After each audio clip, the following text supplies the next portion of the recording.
Imagine por um instante que tudo que você acredita sobre bondade seja apenas uma ilusão cuidadosamente construída para manter você dócil e previsível.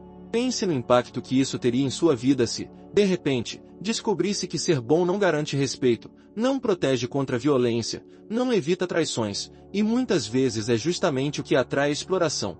Carl Jung compreendeu isso como poucos. Para ele, aquilo que chamamos de bondade absoluta frequentemente não passa de uma máscara, a persona, uma fachada que criamos para sobreviver em sociedade, mas que nunca representa a totalidade do que somos. Por trás dessa máscara existe uma outra dimensão, mais profunda e mais perigosa, a sombra, a parte oculta da psique que carrega tudo aquilo que negamos em nós mesmos. Jung dizia que cada ser humano é uma tapeçaria de luz e trevas, um palco onde convivem tanto os gestos mais nobres quanto os impulsos mais sombrios. Quando alguém insiste em viver apenas no polo da bondade, suprimindo tudo que sente de raiva, ambição, desejo ou revolta, a sombra cresce silenciosa e se manifesta de forma ainda mais intensa, geralmente projetada nos outros. O que você não admite em si, você começa a enxergar no mundo.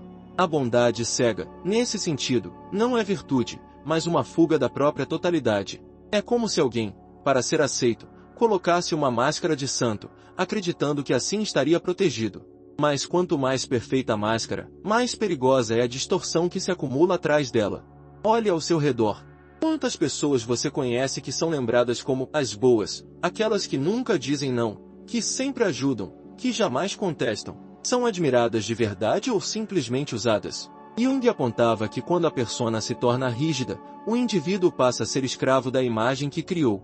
Ele não vive mais, apenas representa. E aqui nasce a tragédia. Ao se esforçar para ser visto como bom, o sujeito perde o contato com seu self, o núcleo mais profundo da psique. Ele acredita estar conquistando amor, mas na verdade está se entregando ao arquétipo do cordeiro, aquele que, em todas as culturas, é belo por sua pureza, mas sempre termina sacrificado.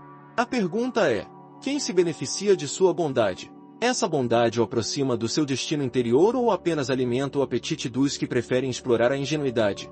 Jung acreditava que a psique não tolera desequilíbrios por muito tempo. Tudo aquilo que é excessivamente reprimido retorna, e retorna com força. A história humana está repleta de exemplos de governantes, líderes espirituais e pessoas comuns que acreditaram que a bondade incondicional era suficiente para protegê-los. Mas o inconsciente coletivo é claro em sua simbologia. O cordeiro sozinho não sobrevive no meio dos lobos. A persona do santo, se não for equilibrada pela sombra consciente, atrai predadores. É aqui que a psicologia analítica nos oferece um choque de realidade. O bem absoluto, sem integração da sombra, não existe. É apenas uma ilusão criada para manter o sujeito em conformidade com as regras coletivas. Ser bom demais não é sinônimo de ser inteiro, é apenas sinônimo de estar mutilado, amputado da metade mais profunda de si mesmo. E essa mutilação tem um preço: vulnerabilidade. Pessoas que vivem apenas na superfície da bondade acabam servindo de suporte para as projeções alheias. Tornam-se receptores do ódio dos outros, depositários de culpas, ombros para todos os pesos. São admirados? Não. São necessários? Sim, mas apenas como ferramentas. Quando quebram, são descartados sem cerimônia. Carl Jung via nessa dinâmica o jogo da sombra coletiva. Aquilo que uma pessoa não consegue admitir em si mesma, ela deposita no bom. O bom vira o tolo, o ingênuo, aquele que pode ser enganado, usado, manipulado. A bondade, quando não é estratégica, é apenas mais uma forma de exposição. Ser sempre generoso, sempre compreensivo, sempre paciente não é virtude, é uma sentença. Porque em um mundo movido por instintos arquetípicos, quem não mostra dentes é visto como presa. Talvez você já tenha vivido isso em sua própria vida.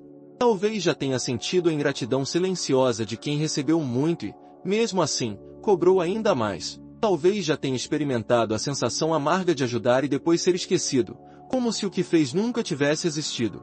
Essa é a prova de que a bondade sem consciência não gera gratidão duradoura. Jung explicaria esse fenômeno dizendo que a psique humana se adapta rapidamente ao bem. É o que chamamos de adaptação hedônica. O extraordinário vira comum, o raro vira banal.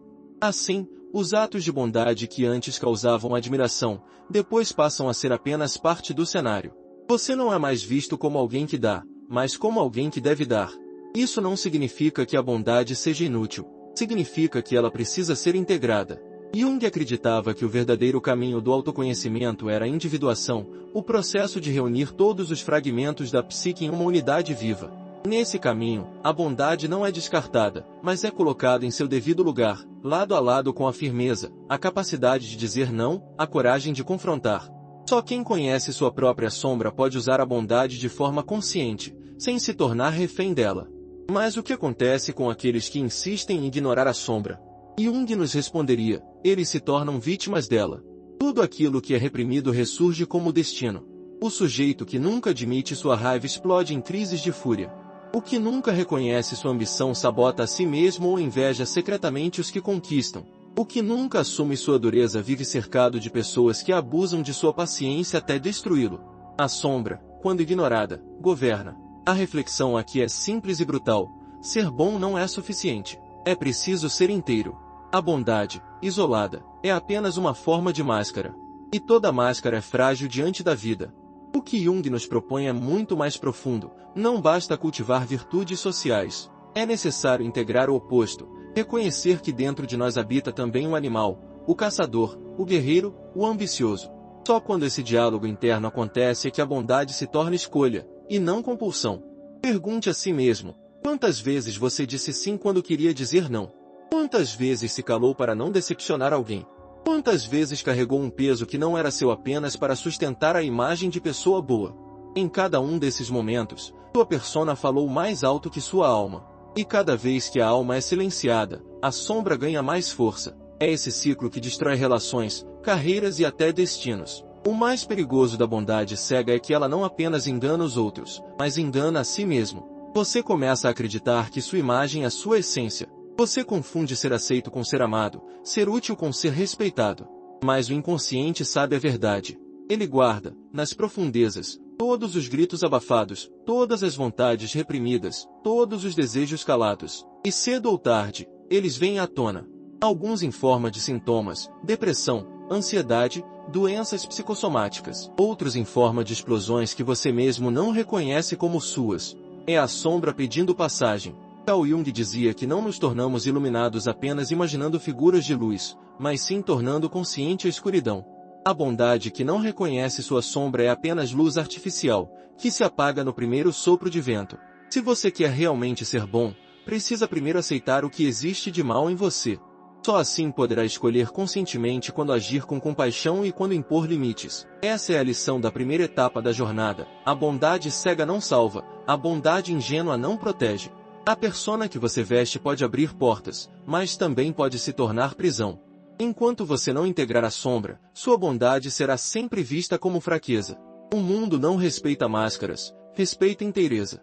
E aqui deixo a pergunta que abre caminho para a próxima parte. Se até a bondade pode se tornar uma armadilha, o que acontece quando a generosidade se transforma em compulsão?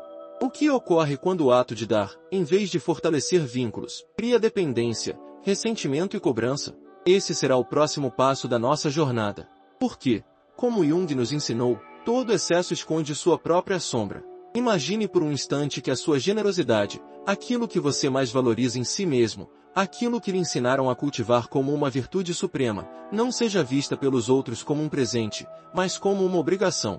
Imagine que, cada vez que você estende a mão, em vez de gratidão, esteja sem perceber construindo um caminho invisível para que os outros depositem sobre você suas expectativas, suas cobranças, até mesmo sua raiva. Carl Jung dizia que aquilo que não é equilibrado na psique logo se torna sombra, e a sombra não vive apenas dentro de você, mas também naqueles que o rodeiam.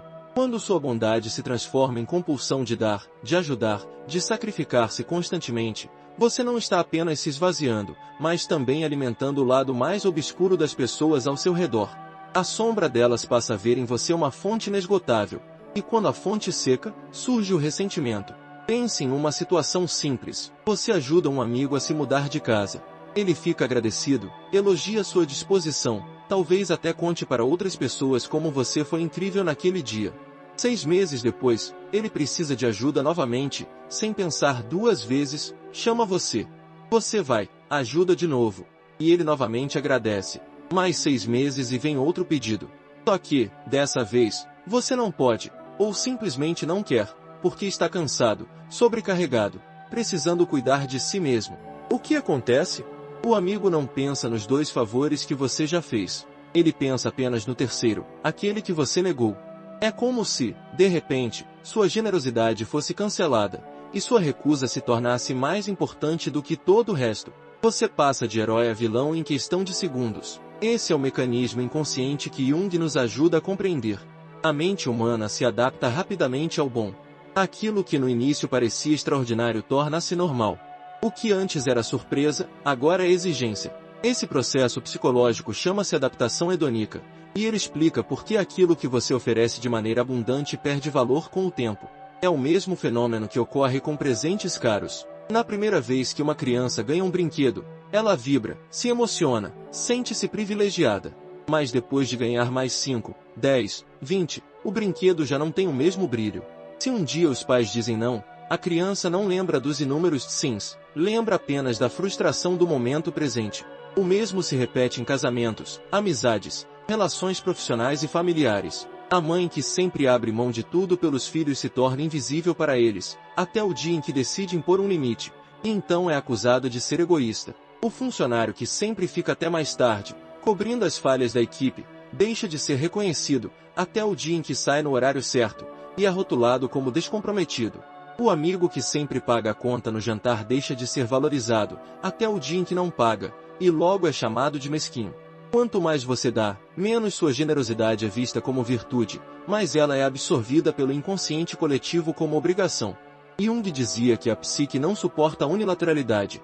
Viver apenas em uma face da moeda, apenas em um arquétipo, é preparar o terreno para que a sombra se manifeste. A pessoa que insiste em ser eternamente generosa está identificada com o arquétipo do cuidador, mas esquece que esse arquétipo possui 2 lados. O lado luminoso é o cuidado, a doação, o amor.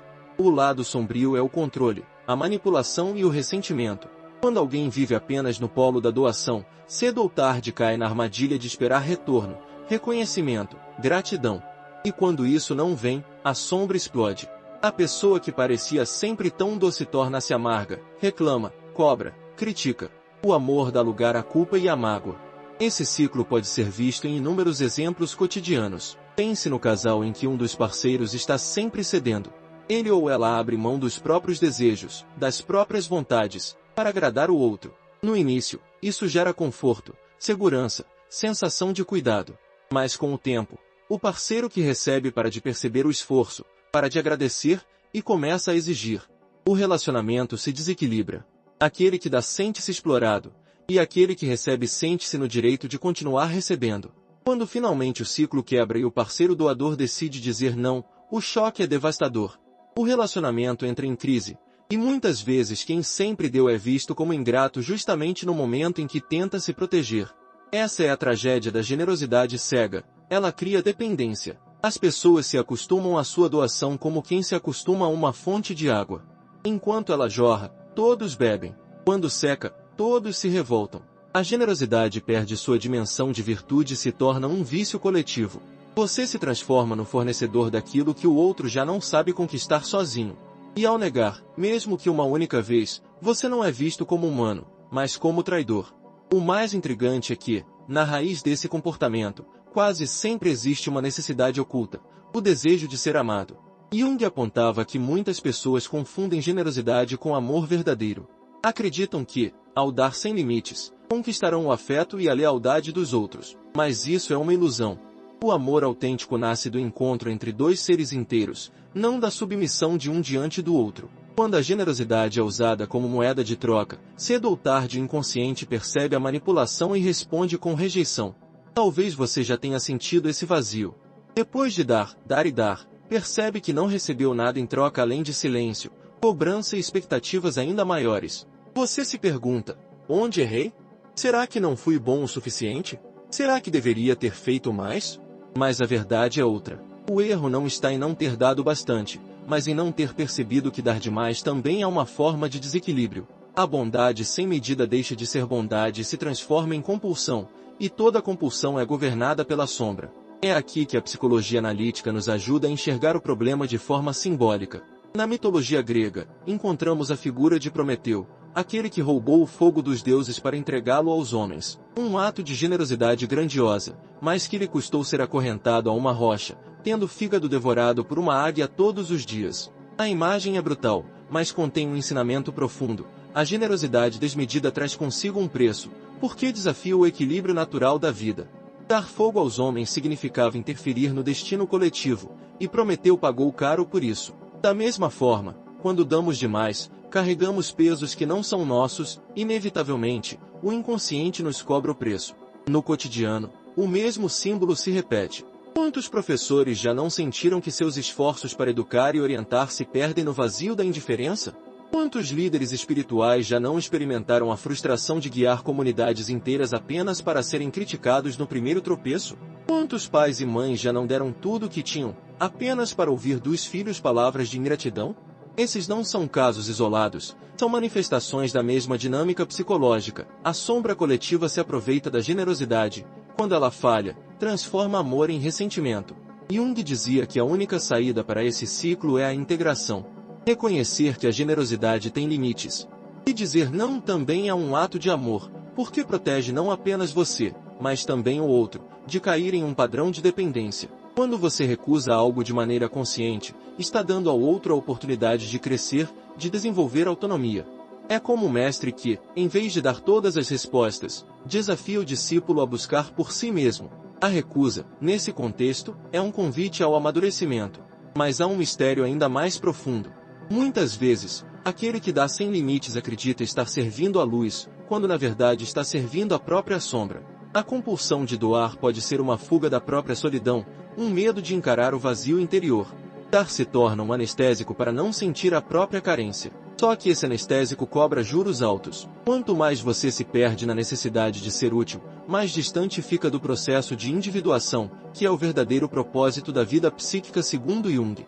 O self não pede que você seja apenas generoso, ele pede que você seja inteiro. Essa inteireza só é conquistada quando você reconhece sua sombra, quando percebe que dentro de si também existe o desejo de guardar, de preservar, de proteger seus recursos. Não se trata de abandonar a bondade, mas de equilibrá-la com firmeza. A verdadeira generosidade não nasce da compulsão de agradar, mas da escolha consciente de compartilhar o que você tem, sem se mutilar no processo. E agora, deixo uma pergunta que pode parecer desconfortável. Até onde a sua generosidade tem sido um gesto autêntico? E até onde tem sido uma tentativa desesperada de comprar amor? Essa pergunta abre a porta para a próxima parte da nossa jornada. Porque, como Jung nos lembra, toda a máscara que usamos diante do mundo não é apenas uma forma de proteção, mas também uma prisão. E a máscara da virtude é talvez a mais sedutora de todas, porque nos convence de que estamos sendo bons quando, na verdade, estamos apenas representando. Há uma cena silenciosa que se repete em milhares de vidas. Alguém sorri, age com delicadeza, cumpre com rigor as expectativas alheias, e ainda assim, sente-se vazio por dentro. É o peso de carregar uma imagem que não corresponde à alma, uma vitrine de virtude cuidadosamente polida que, em algum ponto, já não serve para proteger, mas apenas para aprisionar. Carl Jung chamava isso de persona, a máscara social que criamos para interagir com o mundo, mas que facilmente pode se tornar uma prisão dourada. A bondade forçada, a generosidade incondicional, a paciência sem fim, tudo isso, quando desconectado da essência, é apenas teatro. Um teatro que pode conquistar aplausos, mas que não engana o inconsciente, porque o inconsciente sabe o preço daquilo que foi sufocado. Quantas vezes você se pegou sorrindo quando queria gritar? Quantas vezes fingiu compreensão quando o que sentia era revolta? Quantas vezes se obrigou a dizer está tudo bem quando, na verdade, não estava? Cada gesto desses alimenta a persona, mas também fortalece a sombra, porque a energia psíquica reprimida não desaparece, apenas se acumula. Jung dizia que tudo o que negamos em nós retorna disfarçado, muitas vezes projetado nos outros. Assim, quanto mais você veste a máscara da virtude absoluta, mais intensa se torna a revolta escondida atrás dela. É como tentar segurar uma represa com as próprias mãos, mais cedo ou mais tarde, a pressão rompe a barreira. Se você parar e observar ao seu redor, verá como isso se manifesta de forma cotidiana. O colega de trabalho que parece sempre gentil, mas que guarda rancores silenciosos até explodir. O líder religioso que prega pureza, mas sucumbe a impulsos obscuros quando acredita que ninguém está olhando. O amigo que se oferece para tudo, mas que, em um momento inesperado, despeja ressentimentos acumulados. A máscara da virtude é sedutora porque oferece aceitação imediata, mas é traiçoeira porque cobra um preço altíssimo. Quem a veste por tempo demais começa a acreditar que ela é o próprio rosto. Mas será que é possível viver de forma autêntica enquanto se esconde sob uma máscara? A persona, na visão junguiana, não é em si mesma algo negativo. Ela é necessária, como a roupa que usamos para nos apresentar em público. O problema começa quando a persona se torna rígida, quando ela domina completamente a identidade e impede o contato com o self, o núcleo profundo da psique. Nesse momento, não somos mais seres humanos vivos, somos personagens. Representamos papéis sociais, o bom pai, a boa mãe, o profissional dedicado, o amigo leal. Papéis úteis, sim, mas incompletos, porque escondem as outras vozes que habitam dentro de nós. E quando uma dessas vozes silenciadas começa a se manifestar, não sabemos lidar. Achamos que estamos enlouquecendo, quando na verdade estamos apenas ouvindo aquilo que sempre esteve lá. Pergunte-se, será que você está vivendo como um ser humano ou apenas representando um papel? Será que a imagem que sustenta diante dos outros corresponde ao que realmente é, ou apenas ao que o mundo espera que você seja? A máscara da virtude também tem um efeito coletivo poderoso. Pense em como a sociedade valoriza mais a aparência do que a essência. Não importa tanto se alguém é justo de verdade, importa se parece ser justo. Não importa se é bom, importa se exibe gestos de bondade visíveis. Essa superficialidade molda nossas relações. Vivemos em um tempo em que a imagem de compaixão nas redes sociais vale mais do que o ato real de cuidar do próximo. E isso não é apenas um problema ético, é um problema psicológico. Quando passamos a investir mais energia na imagem do que no ser, a alma começa a gritar. E esse grito, se ignorado, vira sintoma, ansiedade, depressão, sensação de vazio, crises existenciais. Na mitologia, encontramos ecos desse drama. O herói que se cobre de glória diante do povo, mas que no silêncio da noite é perseguido pelos seus próprios demônios. O sacerdote que veste túnicas de pureza, mas sonha com desejos proibidos. O governante que exibe clemência em público, mas sente prazer secreto em punir. Todas essas histórias refletem uma verdade junguiana. Quanto mais perfeita a máscara, mais perigosa a sombra que ela esconde. A persona nunca é suficiente para sustentar uma vida inteira. Ela quebra, ela se desgasta, ela trai. E você? Já percebeu rachaduras em sua própria máscara? Já sentiu aquele momento em que a imagem que mostra ao mundo não coincide com o que sente no íntimo? O mais inquietante é que, muitas vezes, não é apenas a sociedade que nos cobra máscara, mas nós mesmos. É mais fácil parecer do que ser. É mais confortável acreditar que a aceitação alheia é suficiente para nos dar sentido. Mas a verdade é que essa aceitação nunca preenche o vazio. No fundo, todos sabemos que existe algo mais, uma voz que insiste em nos chamar para além da superfície. É a voz do self, que pede autenticidade, inteireza, coragem de assumir tanto a luz quanto a sombra. Mas essa voz é muitas vezes abafada, porque para ouvi-la é preciso suportar o desconforto de desagradar, de decepcionar, de ser rejeitado. Jung dizia que a verdadeira transformação exige coragem para enfrentar a sombra. Não basta alimentar apenas a imagem da virtude. É preciso reconhecer os impulsos ocultos, os desejos não ditos, a agressividade reprimida. Porque tudo isso faz parte da psique, e negar é abrir espaço para que esses conteúdos retornem de forma destrutiva. Quantos não adoecem justamente por carregar durante anos uma máscara de serenidade enquanto por dentro queimam de raiva? Quantos não se perdem em vícios porque nunca tiveram coragem de assumir seus próprios desejos? A persona, quando absolutizada, não protege, adoece. E se você pudesse arrancar essa máscara agora mesmo, o que encontraria por trás dela? O jogo entre persona e sombra não é apenas individual, é também coletivo. A sociedade precisa de pessoas que desempenhem papéis, que mantenham a ordem social. Mas esse equilíbrio sempre se dá à custa da repressão. É por isso que, em momentos históricos de crise, vemos emergir movimentos de massa que parecem explodir de irracionalidade. É a sombra coletiva vindo à tona. Aquilo que foi reprimido durante anos encontra uma brecha para se manifestar. O mesmo vale para indivíduos. Quando a máscara é sustentada por tempo demais, a explosão se torna inevitável.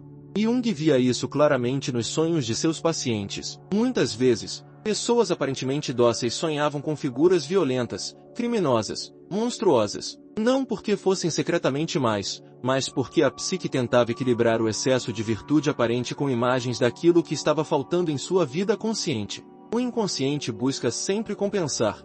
Assim, o excesso de luz gera imagens de trevas, e o excesso de trevas gera imagens de luz. A psique não tolera extremos, ela exige totalidade. Você já sonhou com algo que parecia contradizer completamente a imagem que tem de si mesmo? Já acordou assustado com um desejo, uma cena ou uma atitude que jamais teria em sua vida consciente? O mistério da máscara da virtude é que ela é necessária, mas nunca suficiente. Precisamos dela para viver em sociedade, mas se nos confundimos com ela, perdemos a alma. É como vestir uma roupa e acreditar que o tecido é a própria pele. A roupa pode proteger, mas também pode sufocar. E o que acontece quando passamos tanto tempo vestidos que esquecemos quem somos sem aquele traje? É nesse ponto que a vida costuma intervir. Uma crise, uma perda, um colapso emocional, tudo isso serve como um chamado brutal para que larguemos a persona e confrontemos o que realmente somos. Quantas pessoas não relatam que só descobriram sua verdadeira força depois de serem traídas, demitidas, abandonadas? Esses momentos dolorosos são convites para despir a máscara e iniciar o processo de individuação. Porque é apenas no encontro entre a persona e a sombra que o self pode se manifestar em sua plenitude. Será que você está esperando uma crise para finalmente se permitir ser inteiro?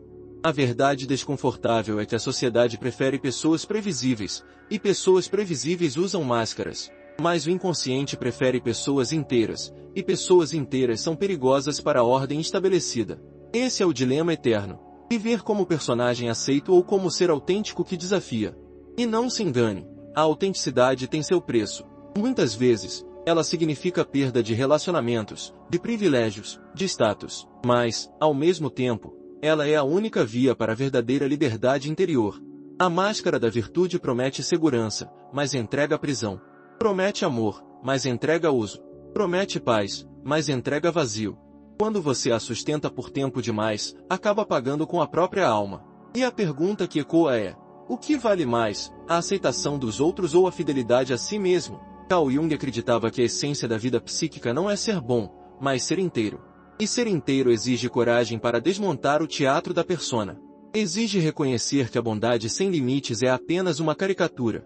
Exige aceitar que a sombra não é inimiga, mas parte integrante da psique. Quando você abraça esse paradoxo, descobre que pode ser bondoso sem ser ingênuo, firme sem ser cruel, autêntico sem ser destrutivo. Descobre que a virtude não é máscara, mas escolha consciente. E agora, antes de seguir adiante, pergunte-se: você está disposto a perder aplausos para ganhar inteireza?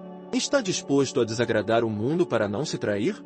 Está pronto para abandonar a ilusão da virtude como imagem e começar a vivê-la como essência? Há um momento na vida em que a alma começa a cobrar o preço de cada excesso silencioso. Pode ser numa manhã comum, quando o corpo parece pesar toneladas, ou numa noite em que o sono se recusa a chegar porque a mente insiste em revisitar cada pedido que você aceitou, cada favor que assumiu, cada vez em que disse sim quando queria desesperadamente dizer não. Carl Jung dizia que a psique é regida por uma energia vital limitada, e tudo aquilo que consumimos sem consciência será cobrado em algum ponto da jornada. Não é apenas o corpo que se desgasta, mas o espírito. O que chamamos de cansaço muitas vezes é apenas o sintoma de uma alma que foi entregue em parcelas a todos, menos a si mesma. Imagine alguém que sempre permanece mais tempo no trabalho, que assume tarefas que não lhe pertencem, que cobre as falhas dos outros acreditando estar fazendo bem. No início, parece virtude. Os colegas elogiam, os superiores se aproveitam, e o ambiente inteiro passa a contar com essa presença sempre disponível. Mas, com o passar dos meses, aquilo que era esforço extraordinário se torna rotina. Ninguém mais agradece, ninguém mais reconhece. E se um dia essa pessoa decide sair no horário normal, não recebe compreensão, mas críticas. O que era exceção virou obrigação. A energia investida deixou de ser dom e passou a ser cobrança. Quantas vezes você já viveu algo semelhante? Há um dado curioso da psicologia moderna que ecoa a intuição de Jung. Estudos mostram que a maioria das pessoas não valoriza aquilo que é abundante. Quanto mais você oferece tempo, atenção e esforço, menos os outros percebem o valor do que está sendo dado. É o princípio da escassez em ação. Quando algo é raro, é protegido, desejado, estimado. Quando é oferecido em excesso, perde sua força simbólica. O mesmo acontece com a energia psíquica. Se você a distribui sem medida, ela perde o impacto e, pior, você perde a vitalidade. Jung advertia que a psique não pode ser sustentada apenas em função do mundo externo. Quem se doa demais acaba vazio por dentro, e o vazio atrai sintomas. Talvez você já tenha experimentado isso em sua própria carne. O corpo pede descanso, mas você força mais uma tarefa. A mente pede silêncio, mas você aceita mais uma conversa pesada. O coração pede um espaço para si, mas você diz sim para mais uma exigência alheia. E, pouco a pouco, algo dentro começa a falhar. A ansiedade surge como um ladrão de ar, o desânimo como um peso constante, o ressentimento como uma voz baixa que sussurra. Ninguém percebe o quanto você se sacrifica. Esses sinais não são apenas problemas clínicos, são mensagens simbólicas. São o inconsciente batendo a porta e dizendo: você está gastando energia em excesso no mundo e se esquecendo de si. Um acontecimento improvável, mas muito ilustrativo, ocorreu em um vilarejo europeu no início do século XX. Um homem conhecido por ajudar todos os vizinhos, consertar casas, cuidar de plantações alheias e oferecer abrigo sempre que alguém precisava, foi celebrado por anos como a alma mais generosa da região. No entanto, numa manhã, sem motivo aparente, recusou-se a sair da cama. Dias se passaram, e ele se mantinha imóvel, apenas repetindo a frase: não tenho mais nada para dar. Os médicos da época não encontraram doença alguma. Hoje, diríamos que sua psique simplesmente entrou em colapso. Ele havia se tornado a encarnação da doação compulsiva, mas sem nutrir a si mesmo. O corpo parou como último recurso para salvar o pouco de energia que lhe restava. Esse episódio parece extremo, mas na verdade é apenas uma versão amplificada do que muitos vivem em silêncio. Quantas pessoas estão de pé, cumprindo suas tarefas, sorrindo, mas por dentro repetem a mesma frase: não tenho mais nada para dar? Essa é a consequência inevitável da economia psíquica ignorada. O combustível interior não é infinito. E quando você insiste em dar sem limites, não apenas se destrói, mas também se torna um peso para aqueles que mais ama. Porque, ao colapsar, você exige cuidados que talvez nunca tivesse exigido se tivesse aprendido a proteger sua energia desde o início. Curiosamente, a própria natureza nos dá sinais desse equilíbrio. Nenhuma árvore dá frutos o ano todo. Nenhum rio transborda sem pausa. Nenhum animal caça continuamente sem descanso. Há ciclos de doação e recolhimento, de movimento e silêncio. Apenas o ser humano, da ilusão da bondade compulsiva e da produtividade incessante, acredita que pode viver em fluxo contínuo de entrega.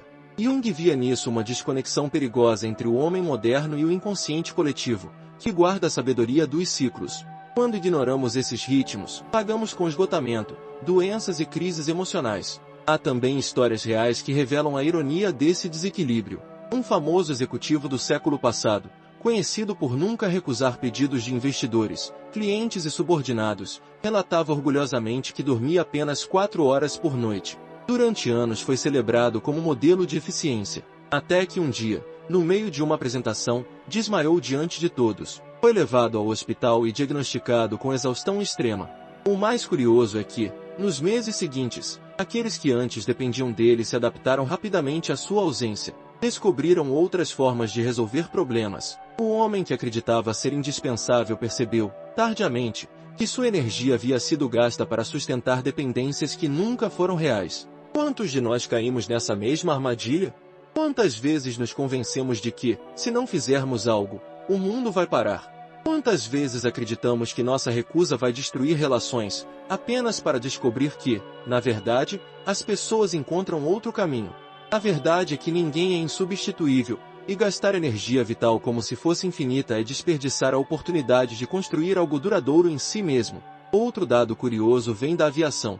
As instruções de segurança sempre dizem: coloque primeiro a máscara de oxigênio em si mesmo antes de ajudar os outros. A lógica é simples: se você desmaiar tentando salvar outra pessoa, agora são 2 em perigo. A economia psíquica funciona da mesma forma. Se você gasta toda a sua energia para sustentar os outros, sem cuidar de si, em algum momento não terá mais condições de ajudar ninguém. E o resultado é trágico: aqueles que mais contavam com você ficam sem apoio, e você fica sem forças. Jung acreditava que a verdadeira generosidade só pode nascer do excesso legítimo, nunca da carência disfarçada. Se você se doa sem ter energia para isso, está apenas criando ressentimento, tanto em si mesmo quanto nos outros. Mas quando cuida primeiro de seu próprio centro, sua doação se torna pura, livre, consciente. Ela nasce do self, e não da compulsão da persona. Essa é a diferença entre o sacrifício que destrói e o sacrifício que transforma. Há ainda um ponto pouco falado, mas fundamental. A energia psíquica não é apenas tempo ou esforço físico, ela é também atenção. Cada vez que você se deixa arrastar por conversas vazias, conflitos inúteis, exigências que não têm relação com seus valores, está desperdiçando atenção. E a atenção é talvez o recurso mais valioso da psique. Aquilo em que você foca se expande. Aquilo em que você investe presença se torna realidade. Quando sua atenção está sempre voltada para os problemas alheios, você deixa de construir seu próprio caminho. Isso não é altruísmo, é abandono de si mesmo. Pense em quantas horas da sua vida foram gastas em discussões que não levaram a nada, em favores que não foram reconhecidos, em projetos que não eram seus, mas que você assumiu para agradar. Cada uma dessas horas foi uma moeda retirada do banco invisível da sua energia. E esse banco não se recarrega sozinho. É preciso silêncio, descanso, contemplação, cuidado com o corpo e com a mente para reabastecê-lo. Quem nunca investe nisso inevitavelmente entra em falência psíquica. Há relatos impressionantes de pessoas que, após colapsarem em exaustão, relatam ter tido sonhos recorrentes com imagens simbólicas de bancos, cofres ou baús vazios. Jung interpretava esses sonhos como mensagens claras. A psique tenta mostrar, de forma imagética, que a energia vital está sendo consumida sem reposição. O inconsciente avisa muito antes do corpo parar. O problema é que raramente ouvimos esses sinais. A economia da energia psíquica também está ligada a algo mais sutil, a necessidade de dizer não. Cada não consciente é uma afirmação de vida. Cada vez que você recusa algo que não lhe pertence, está protegendo um pedaço da sua alma. Mas quantos de nós conseguimos dizer não sem culpa? Quantos acreditam que recusar é falta de amor? Esse é um dos maiores enganos coletivos. Dizer não não é rejeitar o outro, é preservar o espaço para que o sim verdadeiro possa existir quando for realmente necessário. Histórias improváveis reforçam essa ideia. Um mestre zen japonês, conhecido por sua compaixão, certa vez recusou-se a atender um discípulo que implorava por orientação. O jovem ficou revoltado, acreditando ter sido abandonado. Mas meses depois, ao enfrentar a vida sem apoio constante, descobriu sozinho aquilo que buscava. Quando voltou ao mestre, compreendeu que a recusa havia sido o ensinamento mais profundo. O não do mestre deu ao discípulo a chance de crescer. Essa história ilustra o que Jung também ensinava. A generosidade verdadeira não é dar tudo o tempo todo, mas dar o que é necessário no momento certo. Quantos de nós temos coragem de ser como esse mestre? Quantos conseguimos sustentar a incompreensão alheia para proteger a economia da nossa energia? Se você observa atentamente, percebe que o mundo moderno cultiva exatamente o contrário. Vivemos na era da hiperdisponibilidade. Celulares que nos deixam acessíveis 24 horas por dia, mensagens que exigem resposta imediata, trabalhos que esperam dedicação ilimitada, relações que confundem amor com presença constante. Tudo isso cria a ilusão de que estar sempre disponível é virtude. Mas, na verdade, é uma forma moderna de escravidão. A energia psíquica é drenada aos poucos, até restar apenas um corpo cansado, uma mente saturada, uma alma em silêncio. O que aconteceria se você decidisse, a partir de hoje, retirar parte dessa energia do mundo e devolvê-la a si mesmo? Jung não via esse gesto como egoísmo, mas como necessidade vital. O egoísmo verdadeiro é dar tanto ao mundo a ponto de se tornar inútil para ele. O cuidado consigo é a base para qualquer contribuição real. É apenas quando o indivíduo está em equilíbrio que pode oferecer algo duradouro ao coletivo. Essa é a essência da economia psíquica, proteger o centro para que a roda da vida continue girando. E talvez o ponto mais surpreendente seja este: muitas vezes, ao gastar energia em excesso para sustentar os outros, você os impede de crescer. A criança que nunca enfrenta dificuldade não aprende a andar sozinha. O colega de trabalho que sempre é socorrido nunca desenvolve autonomia. O parceiro que sempre tem todas as vontades atendidas nunca amadurece. A doação compulsiva não apenas destrói quem dá, mas também enfraquece quem recebe. O não consciente, nesse sentido, é mais generoso do que o sim cego. Pergunte a si mesmo: em quantas áreas da sua vida você está sustentando pessoas, situações ou projetos que só existem porque você não soube recusar? Quantas vezes você se sacrificou acreditando que ajudava, mas na verdade apenas impedia o crescimento do outro? A economia da energia psíquica é, no fundo, a arte de viver com consciência. É reconhecer que cada gesto, cada palavra, cada escolha gasta uma parte do combustível invisível que mantém sua alma acesa. E que esse combustível precisa ser protegido como o bem mais precioso. Quando você aprende a guardar sua energia, descobre que pode oferecê-la de forma muito mais poderosa. Em vez de espalhar migalhas de atenção, você se torna capaz de dar presença total nos momentos que realmente importam. Em vez de se perder em favores inúteis, você canaliza força para transformar aquilo que é essencial. No final, A pergunta que resta é simples e ao mesmo tempo desafiadora. Você quer continuar vivendo como uma chama que se apaga rápido porque queimou sem medida? Ou prefere ser como uma fogueira que se alimenta de forma consciente e ilumina por muito mais tempo? Há um instante em que a bondade deixa de ser uma virtude passiva e se transforma em uma arma consciente. Esse instante não nasce do desejo de agradar, mas da percepção clara de que só é possível transformar o mundo quando se aprende a usar a própria força interior com precisão. Carl Jung dizia que não basta reconhecer a sombra, é preciso integrá-la.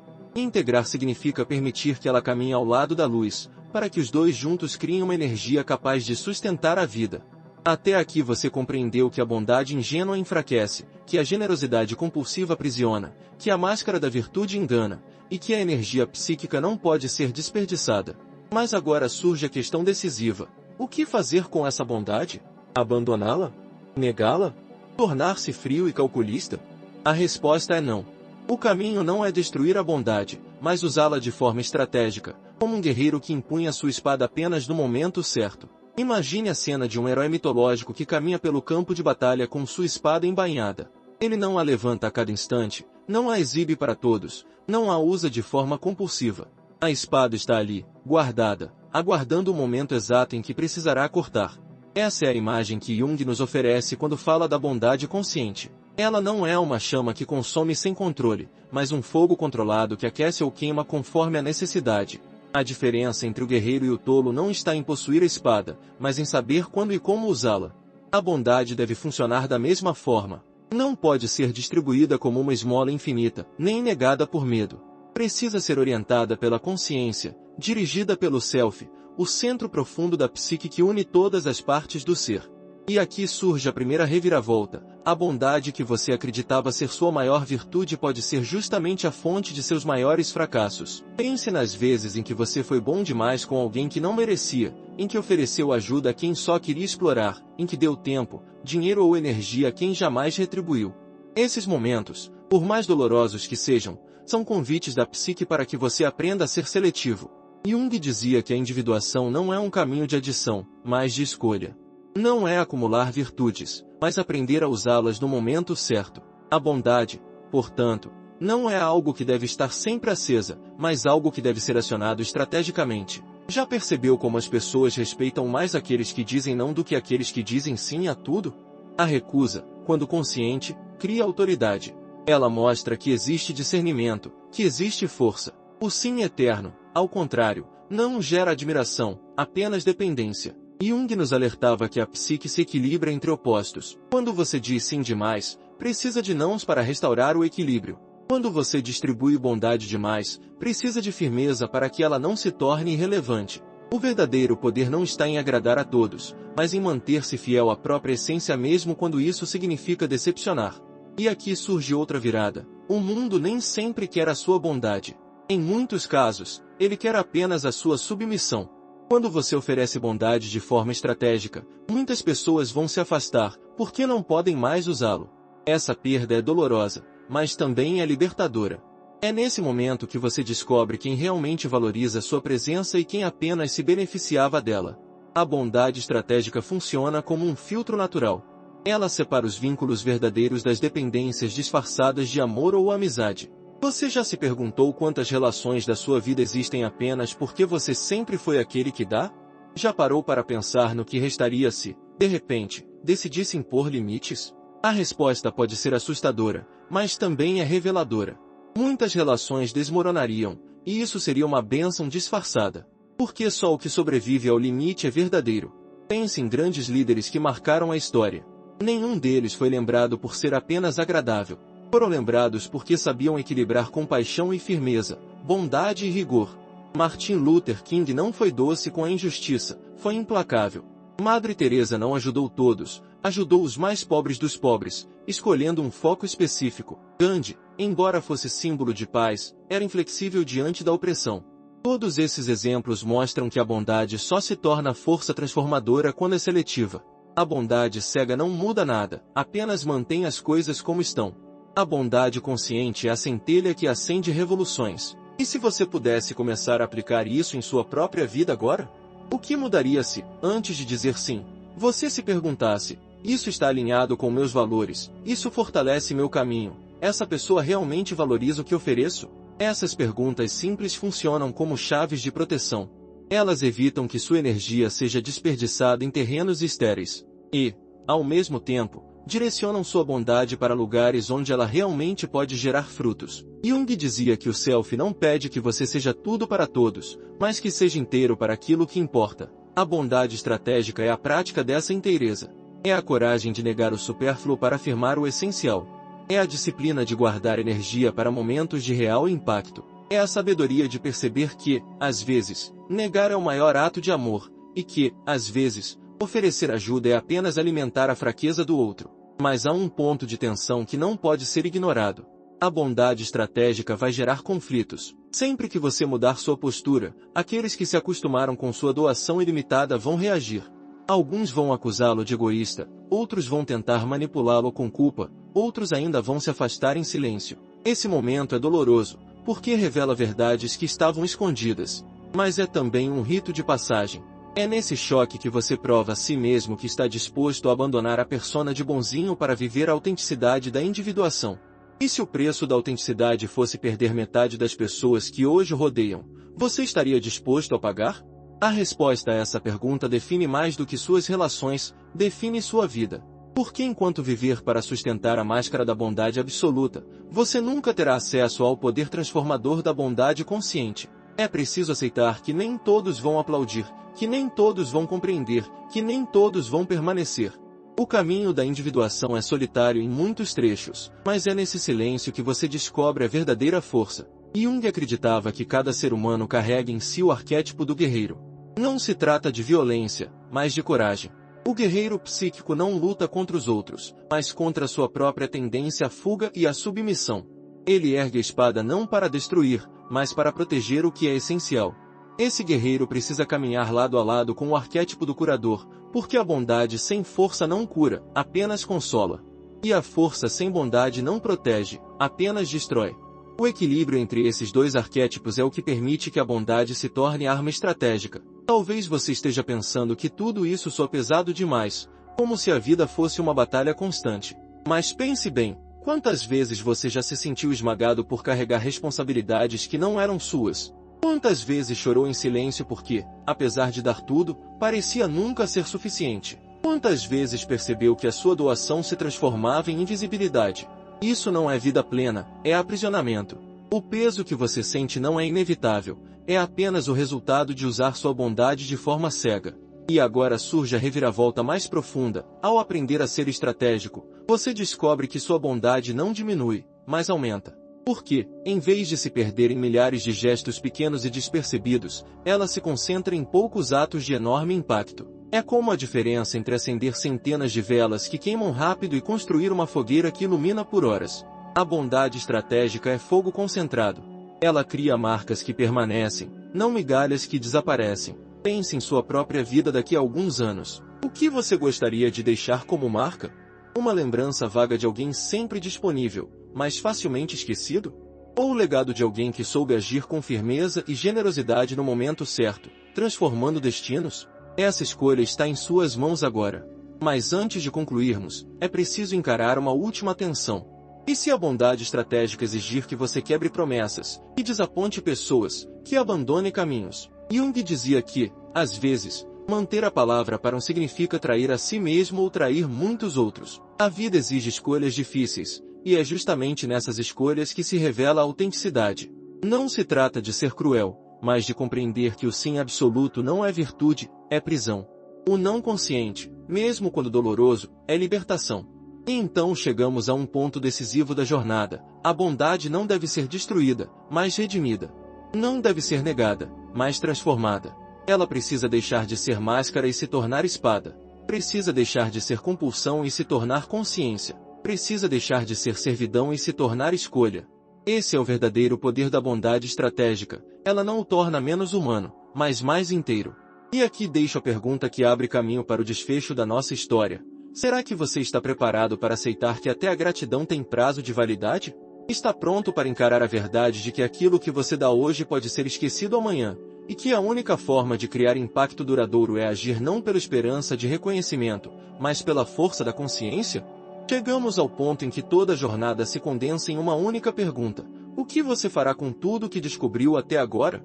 Ao longo deste caminho, você viu como a bondade pode ser uma máscara que aprisiona, como a generosidade compulsiva destrói relações, como a virtude superficial engana, como a energia psíquica se desgasta quando não é protegida, e como a bondade estratégica pode ser a espada que transforma a sua vida. Agora é o momento de olhar para dentro e perceber que nada disso fará sentido se não for colocado em prática. A psicologia de Carl Jung nunca foi apenas uma teoria distante, foi sempre um convite à transformação real. Ele acreditava que todo ser humano carrega em si um chamado para a individuação, para se tornar inteiro, e esse chamado não é abstrato, ele se manifesta nas escolhas diárias, nos pequenos gestos, nos limites que você decide impor e nos caminhos que você ousa trilhar. A vida já lhe mostrou inúmeras vezes que a bondade cega não protege. Você sabe disso porque já sentiu na pele. Já foi esquecido depois de ajudar, já foi criticado quando disse não, já foi explorado por estar sempre disponível, já foi acusado de egoísmo no momento em que precisou se preservar. Essas experiências não foram fracassos, foram lições. Cada uma delas é um lembrete de que não é possível viver apenas para sustentar a persona, a máscara de bom moço ou boa moça. A alma exige mais. O self exige verdade. E essa verdade inclui tanto a sua capacidade de amar quanto a sua capacidade de ser firme. Você talvez se pergunte, como aplicar isso de forma concreta? O primeiro passo é simples, mas poderoso. Aprenda a ouvir o que sente antes de responder ao que os outros pedem. Quando alguém lhe fizer um pedido, não se precipite em aceitar. Respire, escute o corpo, perceba a emoção. Pergunte a si mesmo, isso está alinhado aos meus valores? Isso vai me fortalecer ou vai me drenar? Essa pessoa realmente valoriza o que estou oferecendo? Se a resposta for não, então seu não é necessário. Diga-o com firmeza, mas sem crueldade. Lembre-se de que cada vez que você diz não ao que não lhe serve, está dizendo sim a si mesmo, ao seu caminho, ao seu processo de individuação. O segundo passo é compreender que a bondade estratégica não significa ser frio ou calculista, mas ser consciente. É escolher os momentos de doação com sabedoria, para que sua energia não seja desperdiçada. Em vez de tentar ajudar todos, concentre-se em ajudar aqueles que realmente importam, aqueles que estão prontos para valorizar sua presença. Em vez de se dispersar em dezenas de favores, escolha poucos gestos significativos que possam gerar impacto real. É melhor ser lembrado por uma ajuda transformadora do que esquecido por uma infinidade de ajudas banais. O terceiro passo é aceitar que haverá resistência. Ao começar a usar sua bondade de forma estratégica, você inevitavelmente perderá pessoas que estavam ao seu redor apenas por conveniência. Elas vão acusá-lo, vão tentar manipulá-lo, algumas simplesmente desaparecerão. Esse momento será doloroso, mas também será libertador. Porque aquilo que sobra depois do filtro é o que realmente importa. As relações que resistem ao limite são as relações verdadeiras. Os vínculos que se mantêm quando você deixa de ser apenas útil são os vínculos que alimentam a alma. O quarto passo é aprender a cultivar a energia interior. A economia psíquica exige reposição. Isso significa buscar momentos de silêncio, descanso, reflexão, contemplação. Significa respeitar os ciclos da vida, compreender que não é possível estar sempre disponível. A alma precisa de pausas, o corpo precisa de cuidado, a mente precisa de espaço. Sem isso, toda bondade se torna compulsão e todo esforço se torna ressentimento. Quando você aprende a se nutrir, descobre que sua doação ao mundo se torna muito mais autêntica e poderosa. E o quinto passo é talvez o mais profundo, reconhecer que a gratidão humana é passageira. Não espere reconhecimento eterno, porque ele não virá. O que você faz hoje pode ser esquecido amanhã. Mas isso não significa que não tenha valor. Significa apenas que o valor não está no aplauso externo, está na transformação interior. O que permanece é o que você se torna no processo, não o que os outros dizem de você. Jung nos lembrava de que a individuação é um caminho solitário em muitos trechos, porque não depende da validação externa, depende apenas da coragem de ser inteiro. Talvez neste momento você sinta um misto de medo e esperança. Medo de perder, de decepcionar, de enfrentar a solidão. Mas também esperança de finalmente se libertar do peso de ser sempre o mesmo, de sustentar uma imagem que não corresponde ao que sente. Esse conflito é natural, porque marca a passagem entre a persona e o self. É como atravessar uma ponte sobre um abismo. Você sabe que não pode voltar atrás, mas também não sabe exatamente o que encontrará do outro lado. Esse é o ponto em que muitos desistem, preferem a segurança da máscara à incerteza da autenticidade. Mas lembre-se, Não há transformação sem risco, e é justamente nesse risco que nasce a verdadeira vida. Quando você se permite ser inteiro, descobre forças que não imaginava ter, descobre que pode ser firme sem ser cruel, bondoso sem ser ingênuo, generoso sem ser explorado. Descobre que pode construir relações baseadas não na dependência, mas no respeito. Descobre que sua energia, quando protegida, se multiplica em vez de se perder. Descobre que o que você deixa no mundo não é a imagem de alguém sempre disponível, mas o legado de alguém que soube escolher com consciência. Esse legado não precisa ser grandioso aos olhos do mundo. Ele precisa ser verdadeiro aos olhos da sua alma. Talvez seja a forma como você cria seus filhos, a forma como orienta seus amigos, a forma como conduz seu trabalho. Talvez seja a coragem de dizer não quando todos esperam que você diga sim. Talvez seja a firmeza de manter seus valores mesmo quando isso custa rejeição. O legado não é feito de grandes discursos, mas de escolhas diárias. E cada escolha é uma oportunidade de mostrar que sua bondade não é compulsão, mas consciência. E aqui está o chamado final: não basta compreender, é preciso agir. A teoria sem prática é apenas mais uma forma de máscara. O verdadeiro aprendizado acontece quando você começa a aplicar no dia a dia aquilo que compreendeu. Então faça o teste. Da próxima vez que alguém lhe pedir algo, não responda automaticamente. Pare, respire, avalie. Diga sim se fizer sentido, diga não se for necessário. Observe a reação das pessoas, e mais importante, observe a sua própria sensação. Você vai perceber que cada escolha consciente traz uma leveza nova, uma sensação de integridade que nenhuma aprovação externa é capaz de oferecer. E se a dúvida insistir, lembre-se de uma verdade simples: você não está aqui para ser perfeito aos olhos dos outros, está aqui para ser inteiro aos olhos de si mesmo. A bondade estratégica é o caminho da individuação. É a via que une luz e sombra, firmeza e compaixão, força e delicadeza. É a escolha de viver não como personagem, mas como ser humano completo. Agora a decisão está em suas mãos. Você pode continuar vivendo como antes, preso à compulsão de agradar, ou pode começar hoje mesmo a transformar sua bondade em força consciente. Pode seguir distribuindo energia até se esvaziar, ou pode aprender a protegê-la para que ilumine muito mais. Pode esperar pela gratidão dos outros, ou pode agir pela verdade que nasce dentro de você. O caminho está diante de você, mas apenas você pode escolhê-lo. Se esta mensagem tocou você de alguma forma, se abriu seus olhos ou seu coração, então eu lhe peço, curta este vídeo. Deixe um comentário, mesmo que seja anônimo, compartilhando o que sentiu, porque sua voz importa e pode ajudar outros que vivem os mesmos dilemas. E se deseja continuar recebendo conteúdos que provocam reflexão e transformação, inscreva-se no canal e ative as notificações. Aqui, cada palavra é um convite para que você vá além das máscaras, além da persona, e descubra a força de ser inteiro. A escolha é sua, mas lembre-se, em um mundo que insiste em transformá-lo em personagem, ser autêntico é o maior ato de coragem. Não deixe para amanhã o que pode começar agora. Proteja sua energia, use sua bondade de forma estratégica e construa o legado de alguém que viveu não para agradar, mas para transformar.